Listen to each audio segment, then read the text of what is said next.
सभी को राम राम, सभी को प्रणाम। सभी को आज रामनवमी की हार्दिक शुभकामनाएं।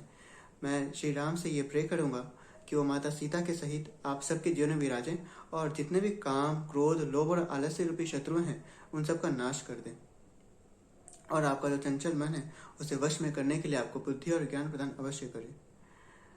आज मैं आप लोगों को बताऊंगा कि आज से हम लोग एक सीरीज शुरू करने जा रहे हैं। उस सीरीज के अंतर्गत मैं आपको हर महीने एक ऐसी वीडियो दिया करूंगा जिसमें कि हम राम नाम की महिमा के बारे में बताएंगे।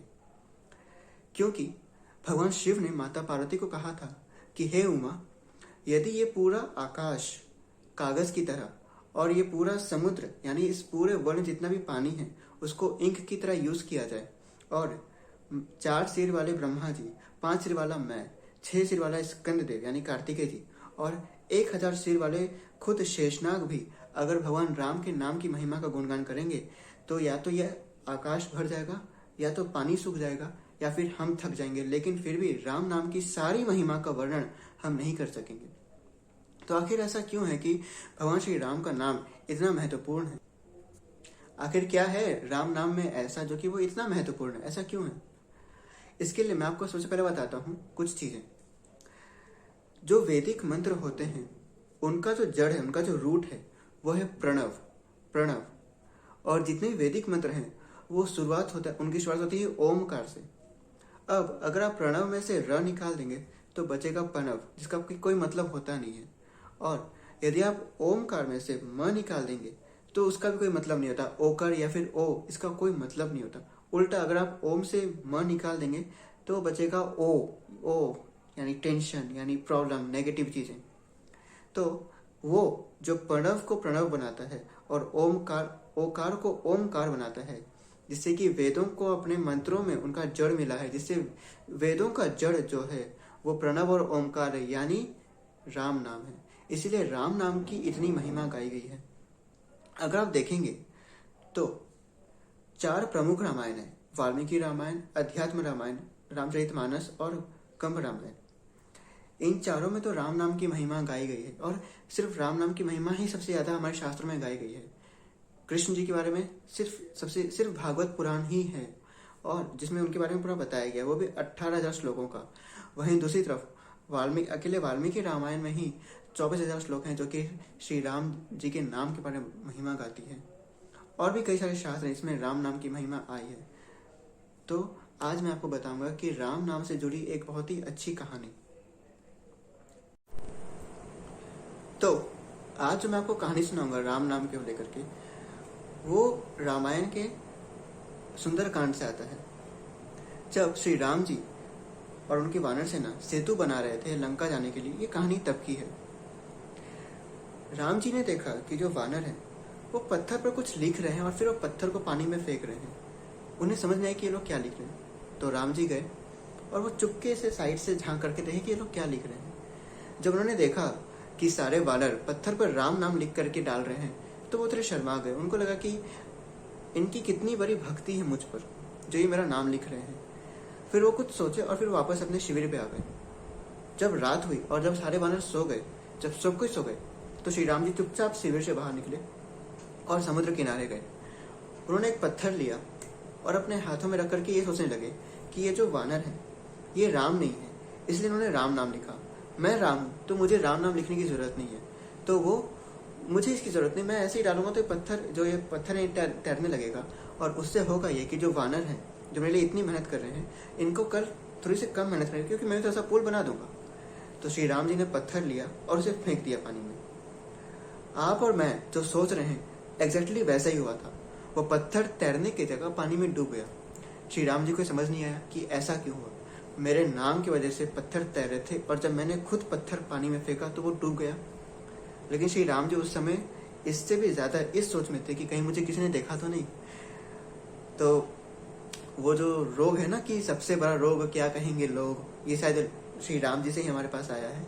श्री राम जी आसपास देखने लगे कि कोई है तो नहीं जो मुझे देख ले ये सब करते हुए। लेकिन जब उन्होंने देखा कि कोई नहीं है तो वो थोड़े शांत हो गए। वो बोले चलो अच्छा कोई देखा नहीं मुझे। तो इसके बाद फिर वो जैसे ही पलटे तो उन्होंने देखा कि पीछे हनुमान जी खड़े थे, और श्री राम जी उनको देख करके थोड़ा सहम गए। हालांकि प्रभु की सब लीला है, प्रभु सब जानते हैं, पर फिर भी हमें सिखाने के लिए वो अलग लीलाएं करते हैं। तो हनुमान जी को देखकर श्री राम जी ने पूछा कि हनुमान, तुमने कुछ देखा तो नहीं? तो हनुमान जी ने कहा कि प्रभु मैंने तो सब देखा, जो जो आपने किया मैंने सब देखा। तो श्री राम जी ने कहा कि हनुमान, किसी को कहना मत ये सारी चीजें, समझे? तुम मेरे भक्त हो ना, मेरे प्रिय भक्त हो, किसी को मत कहना। हनुमान जी ने कहा नहीं प्रभु, मैं तो सबको बताऊंगा, ये आपकी लीला है, हम भक्त आपकी लीला तो जानते हैं, हमें आपकी लीला जाने का पूरा हक है।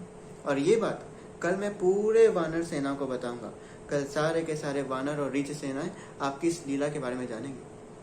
तो राम जी ने पहले कहा कि देखो, कुछ ले दे के मामला सेटल कर दो। श्री राम जी हनुमान जी को रिश्वत दे रहे थे। हनुमान जी ने कहा नहीं प्रभु, मैं कुछ नहीं लूंगा, मैं तो ये लीला आपको बताऊंगा, मैं तो ये लीला कल सबको बताऊंगा। तो श्री राम जी ने कहा अच्छा ठीक है, एक शर्त तो बता देना, पहले मुझे बताओ कि पत्थर क्यों नहीं तैरा पानी में। तो हनुमान जी ने कहा प्रभु बहुत ही सिंपल सी बात है, ये जो पत्थर है इनका स्वभाव है पानी में डूब जाना, लेकिन जो हमने इसमें आपका नाम लिखा, राम नाम लिखा, तो ये पत्थर अपना स्वभाव बदल दिया और ये पानी में तैरने लगा। ये इंसानों के दिल को दिखाता है, हमारा हृदय दिखाता है। ये दिखाता है कि जो हमारा हृदय है, जो कि जड़ है, मतलब इसमें की कोई फीलिंग्स नहीं है, या फिर जो मटेरियल चीज़ों के बारे में, यानी कि इंसानी सुख के बारे में, पैसों के बारे में, मान सम्मान के बारे में जो सोचते रहता है हमेशा, ऐसे दिल पर अगर आपका नाम लिखा हो तो वो इस संसार से डर जाएगा। उस इंसान को कोई प्रॉब्लम होगी भी नहीं। उसके सामने कितनी भी बड़ी सिचुएशन क्यों ना आ जाए, वो ये सोचेगा कि श्री राम जी सब देख रहे हैं, बस मुझे इसके अलावा और कुछ नहीं चाहिए। वो इसी सोच के साथ अपने कर्म को करता जाएगा, और ऐसा हृदय रूपी मनुष्य इस संसार को तर करके अंत में आपके लोक हो जाएगा। प्रभु, ये जो पत्थर आपके हाथों से आपके फेंकने से डूब गया, उसका पीछे का कारण ये है कि आपने जिसको त्याग दिया, जिसका त्याग आपने कर दिया, उसे तो फिर संसार में कोई नहीं तार सकता है, चाहे वो कोई भी क्यों ना हो। समुद्र देव ने हमसे कहा था कि वो आपकी सहायता के लिए इस समुद्र के जितने भी मतलब पत्थर फेंकेंगे उनको तैरने में वो हेल्प करेंगे, लेकिन आज वो भी कुछ नहीं कर पाए। क्यों? क्योंकि आप ही ने पत्थर का त्याग कर दिया। तो श्री राम जी ने कहा अच्छा ऐसा है क्या? तो हनुमान जी बोले प्रभु मैं आपको कुछ दिखाता हूँ। इतना बोल के वो एक पेड़ के पास गए और वहां से एक पत्ता तोड़ करके लाए और राम जी को पत्ता दिए। बोले कि प्रभु ये पत्ता तो पानी में तैरना चाहिए। राम जी बोले हाँ। तो हनुमान जी ने उस पत्ता का 2 टुकड़ा किया और एक में राम नाम लिखा और उसको पानी में फेंक दिया, वो तैरने लगा। राम जी ने कहा कि इसमें राम नाम क्यों नहीं लिखा, ये तो ऐसे भी तैरेगा। तो हनुमान जी ने कहा कि अच्छा प्रभु आपके हाथ में जो आधा पत्ता है ना, उसे पानी में फेंकिए। जब राम जी ने उसे फेंका तो पानी में वो डूब गया। तो तब श्री राम जी को समझ में आया कि अच्छा ये बात ऐसी है। तो मैं भी आपसे ही आज श्री राम से यही प्रार्थना करूंगा और आप लोगों से भी ये रिक्वेस्ट करूंगा कि आप लोग रोज श्री राम जी का नाम जपा कीजिए। उससे होगा क्या, कोई भी सिचुएशन क्यों ना हो लाइफ में, आप कितने भी ज्यादा परेशानियों में क्यों ना घिर जाएं, आपके ऊपर हमेशा आपको एक भरोसा रहेगा कि अगर मेरे साथ श्री राम है तो मुझे कोई कुछ नहीं कर सकता। मेरे लाइफ में भी जब मैं परेशान होता हूँ, जब मैं लोगों से परेशान हो जाता हूँ, जब मुझे समझ नहीं आता कि ऐसा क्यों हो रहा है, तो मैं श्री राम जी के शरण में ही जाता हूँ। मैं श्री राम का नाम जपते रहता हूँ और मुझे भरोसा होता है कि जो भी हो श्री राम मेरे साथ हैं और उन्हें सब कुछ पता है, वो सब कुछ जानते हैं, वो जो करेंगे वो अच्छा ही करेंगे। इसी के साथ आज का वीडियो मैं यहीं पे समाप्त करूंगा और मैं आप लोगों से विनती करूंगा कि आज रामनवमी के शुभ अवसर पर आप लोग भगवान श्री राम के मंदिर जाएं, श्री रामचरितमानस या रामायण दोनों में से कोई भी जो आपको सही लगे उसे आप पढ़ें और श्री राम का नाम जपते रहें। आज रविवार का दिन है, रामनवमी भी है, आज रवि यानी सूर्यदेव का दिन है और आज ही श्री राम जी का जन्म हुआ था और श्री राम जी भी सूर्यवंशी थे। तो इससे अच्छा और कोई दिन हो ही नहीं सकता। अगर आप रामचरितमानस या रामायण नहीं पढ़ते हैं या अभी तक नहीं पढ़े हैं तो आज के दिन आप जरूर पढ़ना शुरू कीजिए। और अगर आपके पास समय की कमी है, आप रामायण नहीं पढ़ सकते हैं, तो एटलीस्ट 1 घंटा निकाल करके आज सुंदरकांड, कम से कम सुंदरकांड ही पढ़ लीजिए। सुंदरकांड तो सभी कांडों में सबसे उत्तम है। तो मिलते हैं आपसे अगले वीडियो में, तब तक के लिए सभी को मेरा प्रणाम, सभी को राम राम।